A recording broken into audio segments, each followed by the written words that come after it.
Let's look at Synaptics. First up, read this disclaimer carefully. We find Synaptics here, it is actually in the very interesting biometrics industry. Here you can see that the performance, 186%, it is massively outperforming the S&P 500, which is around 52% from the 52-week lows. This is the 52-week highs. You can see that these biometrics are, some distance away. Synaptics here, one of, the bigger gainers, close to all-time, 52-week highs. 52-week highs. Okay, so let's just dive a bit into this stock. So here's the company's website. Okay, Synaptics completes acquisition of DisplayLink. That's a nice sign. We want to see acquisitions. Okay, so who we are. Synaptics ignited the human interface revolution. Our touch, display, and biometrics products are built on the company's storied research and development and extensive intellectual property and global partnerships. So I don't know the details of this acquisition, but probably quite a few patents is now owned by Synaptics. With solutions designed to optimize the user experience in the mobile, PC, and automotive industries, Synaptics combines ease of use, functionality, and aesthetics to enable products that help make users' digital lives more protective, secure, and enjoyable. Synaptics has shipped more than 6 billion units and has reached a runway of 1 billion a year. Synaptics has more than 2,000 patents that are either pending or issued. 70% of Synaptics employees work in technology, engineering, and product design functions. Yeah, I'm not really surprised about this one. Okay, so bunch of information here about Synaptics. Let's first look here at the seasonality of the stock, okay? So we do get quite a few years here. You can see that, we are currently in August, September-ish period. So this is hovering around the 50-50. So 50% of the time, kind of, the stock goes up in this month, 50%-ish it goes down. So basically, this is not a month we can make a lot of decisions about. I don't know what it is about November, but November is obviously, based on all the history we have here, it is a really strong month for Synaptics. I don't know why, but it just is. Let's look at SPY, compare it against the SPY, and looking for a relative strength. Okay. So you can see that November is the strongest month, so 72% of the time Synaptics outperformed the S&P 500. So that's interesting. There's something about November, and July is a very weak month. But that July is currently in the past, but it will sometime be in the future. Let's look at this chart first. Okay, so this is all the data we have here from Synaptics.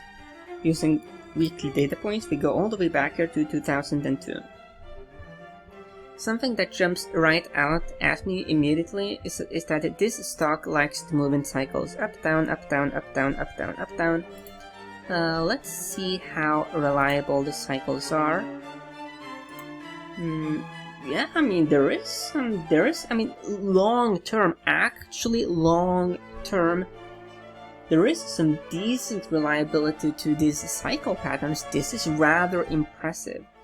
Very interesting. Look at all of these years, and for so many of these years, this cycle pattern repeats itself. When you look at cycles like this, of course, it can be very tempting to be like, okay, it's like printing money. You can be long and then be short. I mean, it's amazing. Be careful about that, because cycles can certainly be disrupted. Based on the cycles, we are approaching the later phase of this cycle. That's just something to be aware of. There's been a strong rally, and this stock, when it pulls back big. Like this is a normal pullback for Synaptics, minus 33%. Here is another normal pullback. All of a sudden we go down, minus 37%. Okay, so this is a big mover, fantastic for swing traders. If you are a longer term investor, I do understand why you could become frustrated. Longer term though, if you look at all of the history of Synaptics, it is up 837%. That's pretty decent. If you were more tactical, buying near the low here and exiting it at the high here, that's above 3000%. Okay, so basically, let the trend be your friend with Synaptics. Long term, I am definitively bullish on the entire biometrics industry, but we have to also respect the seasonality, especially when it comes to a cycle stock like this, which really likes to move in cycles big time. And when it moves against you, it can move huge. But yeah, Synaptics, definitively long term, it's a good stock to get on the pullback, which could be around the corner given the cycles. The accumulation distribution line is showing an overall nice trend. So even though there's been this massive pullback, there's been buyers actually throughout this pullback.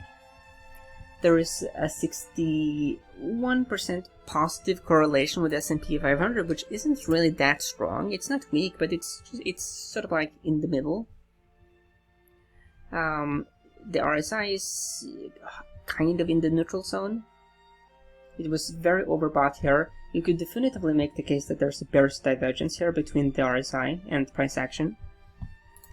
Let's look at the daily data point. So we are above literally all the key moving averages. We are rather overbought here on the daily RSI, and if you look long term, Synaptics actually doesn't, even though it's it's a big mover, it doesn't actually like to be oversold or overbought. It doesn't like it. That's the psychology of this stock.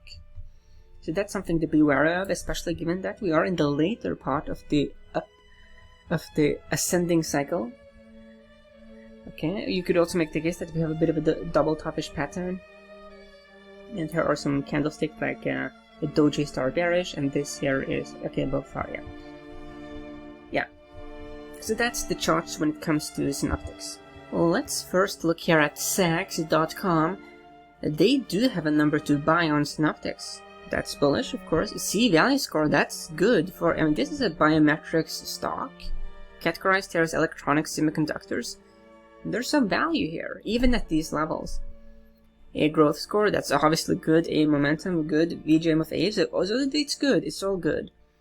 A market cap, $2.8 billion US dollars. There's no dividend at all. Not a big surprise there. Very interesting. Very interesting indeed. My categorization is definitively more specific, but you could say it's semiconductors as well. If we go here to Finviz, they have a bunch of metrics for us. You see some red here on the debt to equity, but that's not that uncommon in this space. What I like to see, I like it to look at, of course, at the performance. Year to date, 25%, good. The last year, 181%. That's obviously nothing to complain about, and that's even taken into account massive pullbacks every now and then. Okay, but what I do like to look at is the analyst price targets. Okay, because the stock is currently trading for $82.40. The price target among the analysts, the average, is $84.11. That is only 2% above the current level. That's like not that way up there. So basically, when we collect the data here, the evidence, we look at cycles, seasonality, we look at a bunch of stuff. There might be a little bit more fuel here in this uptrend, in this rally, but the history of Synaptics is that it really likes to have pullbacks.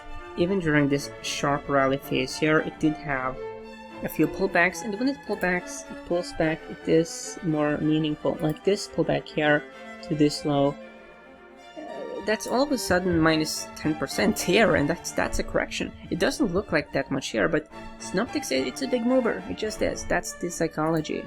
Look at this one as well. If you take it from the high to the low, minus 12%, you're going to feel that one. Yeah, so basically, if you have a strong stomach, Synaptics is fantastic. If you are a swing trader, it can also be very accelerating. But this is like the jalapenos in your portfolio. Okay, let's look at the different stocks. So now we have like the chart frenzy round of the video. Let's go to GLD, boom. Let's actually look at the weekly data points here. So we've had a massive breakout. This is a rounding bottom. To just pat myself a bit on the back, I actually did talk about the lows. I talked about the formation of a rounding bottom in gold actually way back here.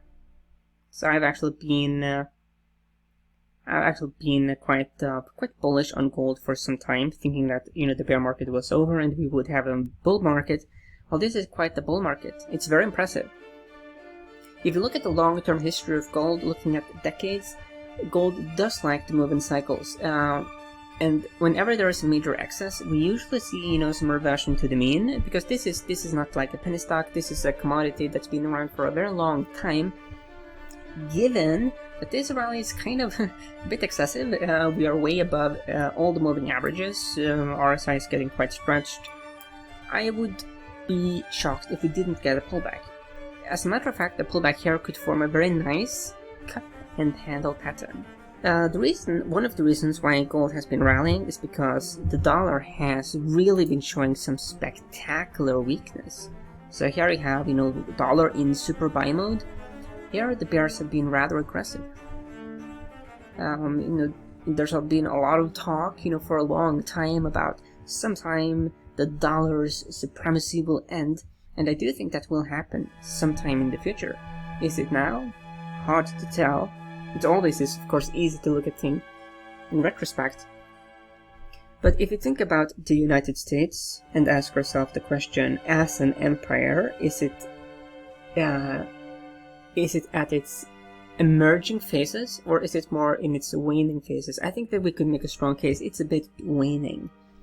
When you look at the leadership, there's issues both with the incumbent and also the alternative. There's massive social unrest, which probably will just accelerate going forward. There's legitimacy issues. There's a host of issues. All empires, they emerge and they go big, and then they all throughout all of human history have unraveled. That is what's always happened, and America has made some of those mistakes that other empires have done in the past. It's actually quite fascinating how history, it doesn't repeat, but it does rhyme.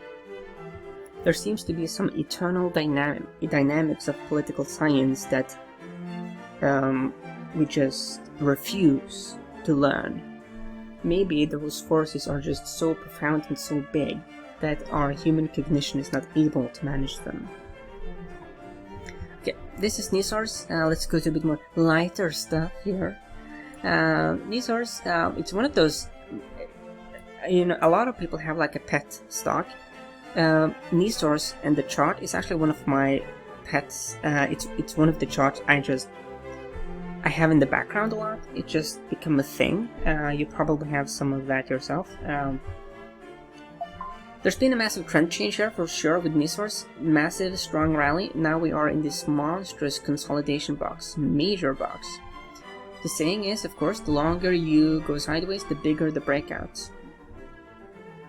We are seeing a lower highs, but we're not seeing lower lows yet.